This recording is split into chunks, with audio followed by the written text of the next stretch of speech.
인간이 살고 있는 지구 저 수만리 밖에서부터 타락과 죄와 오염만이 냄새나고 시끄러운 이 땅으로 어찌하여 오셨습니까?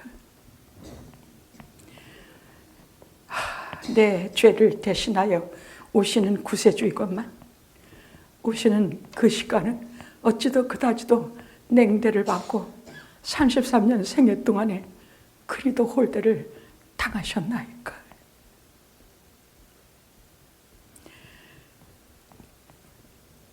십자가에서 당신의 생애를 마치시고 승천하신 이후에 오실 재림의 주님은, 이제 오실 재림의 주님은 온 세상의 왕중왕으로 오실 줄로 믿어서 오늘 이 시간을 주님 전에 진심으로 비천하고 비천한 중의 심정으로 엎드려 경배하며 주님을 맞습니다.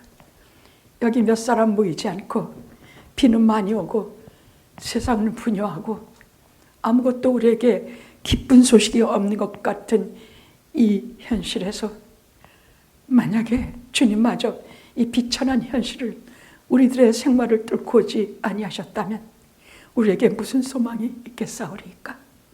아무리 생각해봐도 한평생을 생각해봐도 주님께서 이 땅에 오신 사건 외에는 아무것도 희망 없음을 하나님 전에 엎드려 감사드리오며 예수님의 이름으로 기도드리옵나이다. 아멘. 아멘.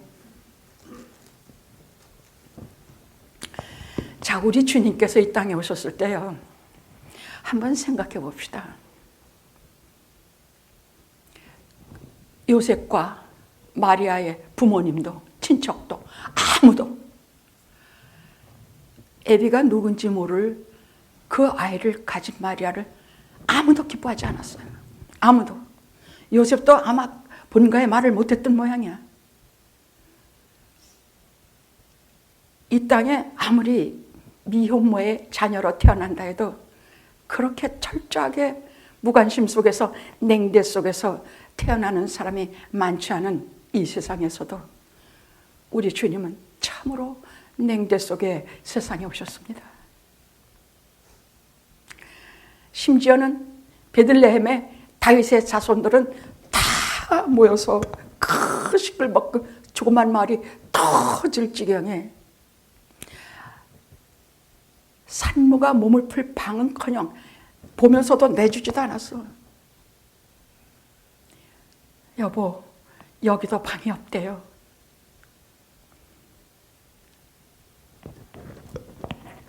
그럼 마구간이라도 있게 해주시오. 그 마구간 한 구퉁이에 들어가서 아마 그때 그 마구간이라는 것은 거의 뭐 헛간 수준이지요. 거기에 들어가서 짐승들을 저쪽으로 몰고 무슨 헝겊 같은 거로 가리우고 거기에서 그 무지막지한 요셉이 마리아가 아이가 태어나는 것을 도왔습니다. 아무것도 준비된 것이 없어서 자기 옷을 벗어서 마리아의 해난 것을 깔아주고 또 마리아가 옷가지 몇 가지를 해서 아이를 받아내서 정말 무지무지한 산것 끝에 예수님은 그 마구간에 방이 없다고 수도 없이 거절을 당한 이 세상에 돈 많고 힘 있는 사람에게는 최고 방들을 내주었지만 우리 예수님에게는 방도 없어서 헛간에서 태어났습니다. 내 죄를 대신해서 오실 그 하나님의 아들을 세상이 이렇게 냉대했습니다. 근데 이것은 그 당시에 그 시대 사람을 뿐만이 아니라 오늘날 내 마음속에 예수님을 위한 방이 있는가 좀 생각을 해봐야 합니다. 내 마음속엔 예수님을 영접하여 잘 안위해서 이 세상에 태어나게 하실 방이 준비되어 있는가? 나는 주님을 모실 방이 있는가?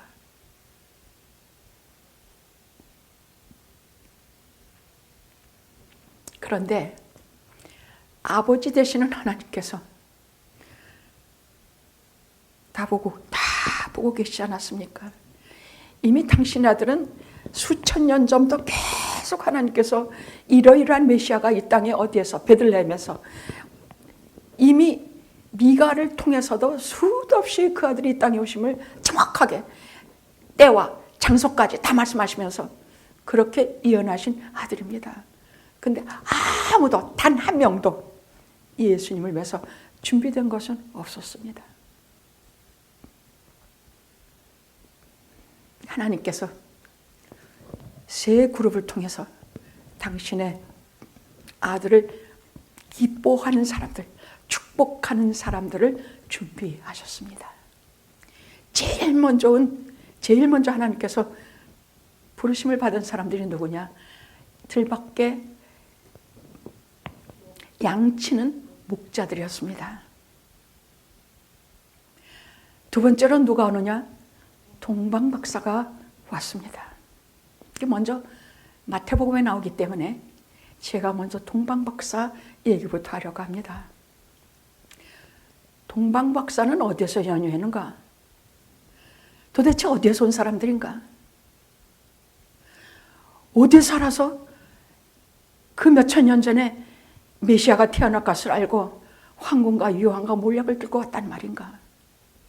저는 옛날부터 참 그것이 궁금했는데 어느 분도 그것을 제대로 말씀해 주신 분이 없었어요. 그냥 동방박사가 이렇게 동방에서부터 아닙니다. 성경에 기록이 있습니다. 다니엘서 9장 24절 26절 어떤 말씀들이 있느냐? BC 586년 예수님 오시기 몇백 년 전에 아주 오래전이에요. 그때 느부갓네살이라고 하는 바벨론의 무지무지한 왕이 유다를 멸망시키고 유다를 멸망시키고 거기에서 왕도 끌어가고 눈알 뽑아서 데려가고 이렇게 하면서 거기에서 애지중지해서 데려간 일단의 아주 현자들이 있었어요. 누군가 다니엘을 위시한 유다의 아주 총명하고 똑똑한 젊은이들이었어요. 그 사람들은 따로 데리고 가서 저들에게는 좋은 음식을 먹이고 잘 대우하면서 선지자 학교를 만들었어요. 그럼 거기는 뭘 주로 했느냐? 천문학과, 철학과 또는 이런 이 땅의 하늘을 보고서 이 별자리를 보고서 이 땅에 무슨 일이 일어나는가를 연구하고 알게 하는 그 속에 다니엘이 있었다는 얘기예요. 다니엘은 하나님께 예언하는 은사를 받을 뿐만이 아니라 이 땅에 이제부터 이루어질 수많은 다니엘서가 예언서예요. 그 예언서를 보면 거기에 어떤 얘기가 있느냐? 느부갓네살 이후에 바벨론 이후에 페르시아가 바벨론을 멸망시키고 어떤 나라가 오는데 그때 거기에 사람들이 우리 예루살렘 성을 가서 다시 쌓겠습니다. 이렇게 말해서 허가를 받고 예루살렘 성을 쌓기 시작한 7번 67번을 지나면 7년씩 69번을 지나면 7년씩 69번은 그게 몇 년입니까? 그 이후에 메시아가 오리라 하는 얘기가 다니엘서에 나와요. 다니엘이 이미 그때 예언을 한 것이야. 그때 별자리를 보고 천문학을 보고 이미 메시아가 그때 오리라는 것을 예언한 것이에요. 근데 다니엘서는요, 이제부터 일어날 세계 4대, 그때 무슨 로마, 무슨 이거, 그 예언한 것을 보면 지금 이 세상에서 어떻게 저렇게 철저하게 정확하게 예언할 수 있는가 생각할 정도로 다니엘 예언서는 정확하고 신비하고 하나님께서 주신 그 지혜가 아주 총명한 사람들이었기 때문에 실제로 그때의 일단에 페르시아에 있던 동방 박사들이 그 천문학을 연구했던 그 현자들이 다니엘을 포함한 그때 그 시대에 그것을 보면서 쭉 계산을 해. 이제 메시아가 그 사람들은 아무리 외국에 있다 해도 아무리 이방해서 그 사람들은 이방인으로서 예수님을 맞이하러 온 사람들 중에 대표거든요. 그래서 오랫동안 예수님이 오고 예수님께서 오실 것을 메시아가 오실 것을 저들은 기다리고 또 기다리고 또 기다리다가 드디어 계산을 하니까 이때야. 이때 이제 예수님이 메시아가 유대 땅 베들레헴에 오신다. 유대 땅에 오신다는 것을 봤어. 미가서를 보고 성경 모든 것을 다 그들이 봤어. 그래서 그들은 큰 짐을 끌고 거기서부터 어디냐? 유프라테스 강, 티그리스 강, 길도 없는 사막을 쭉 지나서 베들레헴으로 저들이 떠났던 거예요. 그들이 동방박사예요. 오래 준비하고 오래 기다리고 오래 그 메시아를 기다리는 사람들이에요. 하나님께서는 그냥 아무나 픽업 안 하세요. 하나님께서는 그렇게 기다리는 사람들, 이 세상과 짝하지 아니하고 오직 하늘나라를 바라보며 그 주님 오시는 것을 기다리는 사람들, 그들을 보세요. 지금도 보세요. 안 보시는 것 같아요? 아니에요. 악한 자는 악한 자의 말로를 준비해 두시고 하나님의 사람들은 하나님의 사람들의 길을 준비해 놓으세요. 그 먼 길을 걷고 또 거기에는 수많은 산적들도 숨어 있고 저들을 노리는 적들로부터 온갖 것들이 다 있어요. 춥기도 하고 덥기도 하고 짐승들이 달려들기도 하고 강을 건널 때 배가 없기도 하고 그 수많은 길을 낙타를 탔는지, 그 당시에는 주로 교통수단이 낙타였기 때문에 오늘날 카드에 그렇게 많이 나오죠. 사막을 지날 때는 낙타를 타고 그렇게 하면서 어떤 것이 방해해도 절대로 굴하지 않았어요. 그 먼 길을 몇 달을 갈라서 그 먼 길을 걷고 또 걷고 그렇게 오는데 이게 웬일인가? 저들이 떠나서 유프라테스 강, 티그리스 강 사막을 건너면서부터 우연히 하늘에 별이 하나 떠오르기 시작했어. 그 별은 그냥 별이 아니야. 그 별은 보통 이렇게 우주를 도는, 그들은 별자리들을 잘 아는 사람들이에요. 이렇게 보니까 특별한 별 하나가 궁중에 떠서 이게 웬일인가? 저들이 앞을 앞서 인도해. 그러니까 이제부터는 뭐 하나 걱정하지 않고 그 별만 따라서 쭉 얼마나 기뻐했는지 몰라. 그 별을 따라서 가고 또 가고 또 가고 그 별을 따라서 갔어. 그래서 결국 몇 달이 걸려서 어디에 도착했냐? 예루살렘에 도착했어요. 왜냐하면 왕이 있는 곳이니까. 그때는 헤롯이 왕이었는데 그 인간은 지 마누라도 죽이고 지 엄마도 죽이고 아주 그 완전히 3대째 폭군인 헤롯이에요. 그가 왕이었을 때야. 베들레헴 예루살렘에 도착해서 왕으로 나시니가 어디 계십니까? 어디 계십니까? 부르니까 아니 왕은 저기 있는데 무슨 새롭고 왕으로 태어나시니까 어디 있단 말입니까? 왕이 태어난 온 나라에 무슨 난리가 날 텐데 그런 거 없습니다. 그랬더니 헤롯이 불러요. 이게 무슨 소리냐? 우리는 어디서 온 사람이다. 근데 이만저만해서 우리는 구약에서부터 예언이 되신 메시아를 따라서 여기까지 왔는데 왕으로 나시니가 어디 계시냐. 그러니까 얼굴이 마귀가 돼버렸어. 이게 무슨 일이냐. 그래서 곧바로 뭐라고 하냐. 당신네들이 가서 먼저 가서 찾아서 경비하고 돌아서 나한테 일러주면 나도 같이 가서 경비하겠습니다. 그래서 다 박사들 뭔가 베들레헴에, 미가서의 베들레헴에 이렇게 왕이 나신다, 메시아가 나신다 되어 있다는 것을 알려줘서 다시 이제 또다시 베들레헴으로 향하여 가려고 하는데 다시 없어졌던 그 별이 또 싹 나타나. 그래서 그 별을 보고 기뻐해서 그 별을 따라서 베들레헴까지 쭉 따라갔더니 저들이 베들레헴이 어딘지 뭐 알까 뭐야. 근데 그 별이 쭉 베들레헴이 있는 곳에 그 별이 딱 스톱해. 그래서 거기에 서서 여기 계시구나. 그리고 아예 들어갈 때부터 그 평생을 바라고 그토록 기다린, 선조 때부터 기다린 그 메시아를 배울 수 있는 영광과 감사함으로 여기도 그냥 못 들어가. 여기 성경에 보면 경배하며 들어갔다 그랬어. 기어서 경배하면서. 그 아기 얼굴이나 똑똑이 바뀌었냐. 품에 그 본국에서 품권 크게 경배하고 엎드려 경배하고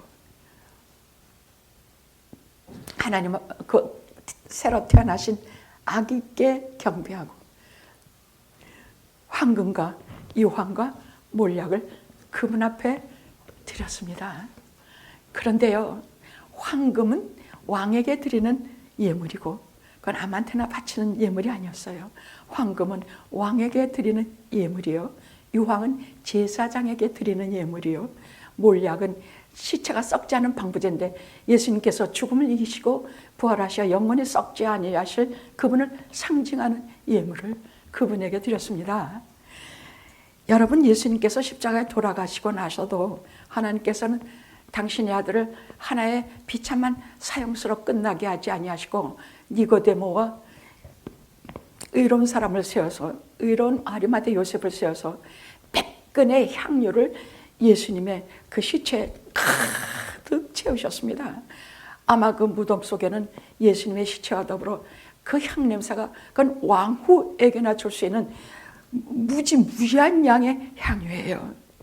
하나님께서는 당신의 아들을 세상에 태어나실 때에도 왕으로서 예우로서 당신 아들을 맡겼을 뿐만이 아니라 큰 향유와 황금과 몰약으로 당신의 아들을 왕으로 태어나실 때도 예었고, 또 십자가에서 돌아가실 때에도 이 세상에 어떤 왕은 부럽지 않은 큰 향으로서 당신 아들을 장사 지내게 하셨습니다.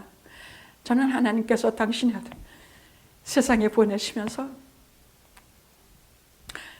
그 마구간에 눈물 한 방울 하늘에서 툭 떨어뜨리지 않으셨을까 생각해.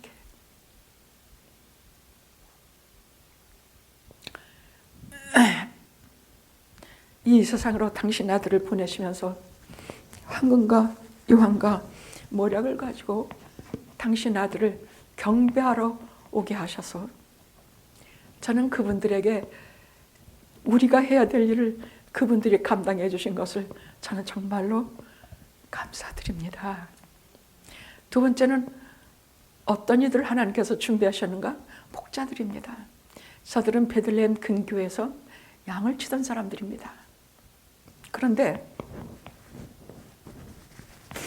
저들은 뭐 유태인들이 양을 다 치니까 당연하다 하지만 아닙니다. 굉장히 직업으로 말하면 저 3등급에 해당하는 피난자들이요, 천직들입니다. 근데 양에서 저 들 밖에서 이걸 치고 있는데 갑자기 쥐가 해줘. 그 하나님께로부터 오는 빛은 천사들일지라도 그 빛은 우리가 감당할 수가 없는 빛이에요. 성경에는 하나님께서 하늘문을 여시고 천사를 보내거나 당신께서 친히 임재하시거나 이렇게 할 때는 우리가 눈을 뜨고 볼 수 없는 사도 바울에게도 임했던 그 환한 빛이 거기를 두루 비치면서 그만 너무 놀라가지고 저들이 다 들어가 이렇게 땅바닥에 엎드려 자빠라졌을 때에 두려워 말라, 내가 온 세상에 미칠 큰 기쁨의 소식을 너희에게 주노니 너희가 이제 곧 베들레헴으로 가서 강보에 쌓여 누워있는 그 아기를 보아라. 그 강보에 쌓인 그것이 표적이니라. 아니, 우리가 여지껏 지금까지 성전에다가 매번 거룩한 양을 우리가 보내드리고 이런 일을 맡아왔는데, 아니 우리가 그렇게 기다리던, 우리가 너무 사는 것도 척박하고 너무나 세상 사는데 소망도 없고 그저 대대로 이렇게 돈도 없고 비천한 적에서 이 세상에 아무 소망이 없더니 메시아 한 번만이 소망이더니 그분이 오셨다고요? 그분이 마구간에 태어나셨다고요? 그분이, 자기들도 놀라서 그 얘기에 어떻게 큰 왕으로, 굉장한 왕자의 신분으로 그렇게 오실 줄 알고 오지 않았던가? 여러분, 지금 이 세상에서 찰스니 무슨 왕이니 무슨 왕세자니 이런 걸로 태어날 때의 그 영광을 보십시오. 엘리자베스 여왕은 어디를 잠깐 여행하는데 이 무지무지한 수트가 200개가 따라갔다고 합니다. 아무 수행은 그게 몇 명이야. 비행기 몇 대씩 대절하면서 그 왕이 하나 행차할 때는 굉장한 것이 돈과 사람과 물질이었는데 예수님은 수행은 하나도 없이 뭐 강보에 누이신 기저귀 지 엄마가 있던 것 같은 거 하나 걸치고 또 그것도 아기를 누일 때 와서 그 냄새나는 여물통 속에 거기에 옷을 넣고 그 아기를 거기에 누이고 아무것도 없이 말 그대로 누추하게 진짜 불쌍하게 이 땅에 오시지 않았습니까? 우리가 이 세상에 태어날 때 미국에 와서 우리가 아무리 어려운 일을 겪고 아무리 힘들어도 우리가 말구유에 누워본 적은 없지 않습니까? 우리가 어느 조속에 들어가서 괄세당하며 무시당하며 그래 본 적은 없지 않습니까? 주님은 그렇게 이 세상에 오셨습니다. 더구나 아우구스투스, 로마의 그 못돼 먹은 왕, 학정과 이 세상에 돈만 받아먹는 것 외에는 아무 관심 없는 그 속에 우글우글 그때 베들레헴에 수도 없는 다윗의 왕자들, 그 후손들을 밀어넣어서 우리 예수님 방안 없이 마련해 놓은 그 치세 속에서 주님은 악독한 황제와 악독한 헤롯과 이 세상의 냉담 속에 그렇게 들어오셨습니다. 목자들은 거기에 가서 엎드려 그 베들레헴 성내로 들어가서 물어봤어요. 아기로 메시아로 나신 이가 어디 있습니까? 어디 있습니까? 그러니까 사람들이 다 그 소문이 이렇게 저렇게 왔다 갔다. 아니, 메시아로 나신 이가 여기에 있다고? 여기에 있다고?